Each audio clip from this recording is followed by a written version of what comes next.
زندگی میں چین چاہیے، سکون چاہیے، سعادت مندی چاہیے، خوش نصیبی چاہیے، خوش بختی چاہیے۔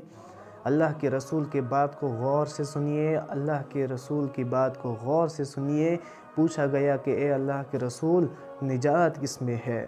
فرمایا قال لا یزال لسانک رطبا من ذکر اللہ، تیری زبان اللہ تعالیٰ کی ذکر سے تر ہو، دنیا میں بھی نجات ہے اور آخرت میں بھی نجات ہے۔ آپ کثرت سے استغفار کریں، چلتے پھرتے استغفر اللہ، لا الہ الا اللہ، لا حول ولا قوت الا باللہ، حسبی اللہ ونعم الوکیل۔ آپ اس کی لذتیں دیکھیں کہ آپ کی زندگی میں کیسے اترتی ہیں۔ اور قرآن کیا کہتا ہے؟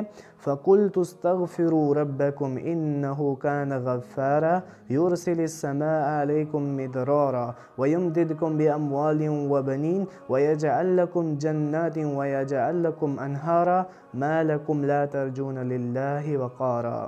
استغفار تم کرو، نقد انعام، سارے گناہ بھی ہم معاف کر دیں گے، موسلا دھار بارشیں بھی برسائیں گے۔ تمہارے پاس مال کی کمی ہے تو مال بھی آفر کریں گے۔